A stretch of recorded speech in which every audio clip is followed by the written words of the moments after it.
Hello, St. Joseph. It's me, Father Scott. I hope you're having a great week. I know you're probably thinking, are all the videos going to be super low tech?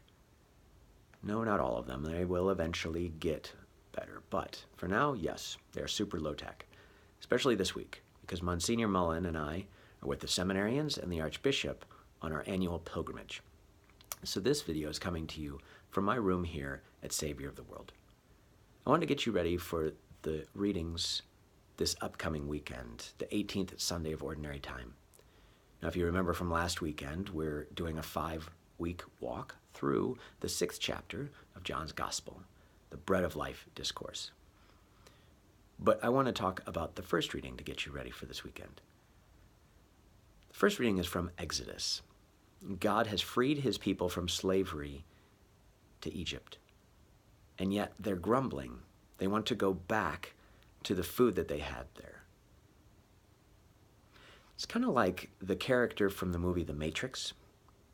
If you haven't seen it, I think it's worth watching. It's a little violent, but there's deep Judeo-Christian themes in it. Anyway, there's one character, Cypher, who has been freed from the Matrix. But the food that they receive in their freedom gives them everything that they need, all the nutrients they need, but it doesn't taste very good.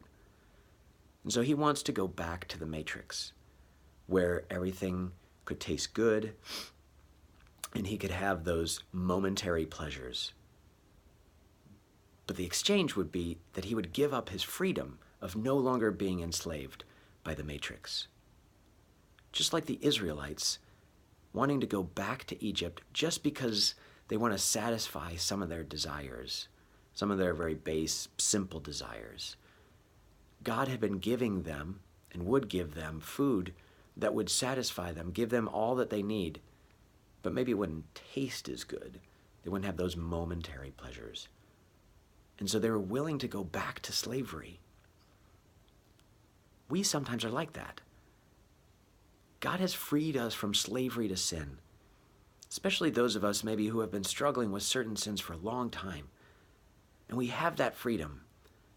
But sometimes we might feel like life is too simple. Well, Jesus gives us all that we need, especially in the Eucharist. And yet, we want those momentary pleasures of sin. And so sometimes we're willing to enslave ourselves to sin again instead of living in God's freedom. This weekend, be thinking about that. Have you really allowed God to free you, and are you embracing that freedom, or do you keep wanting to go back to the momentary pleasures of sin, to the flesh pots of Egypt, to the slavery of the Matrix? I look forward to seeing you this weekend. God bless.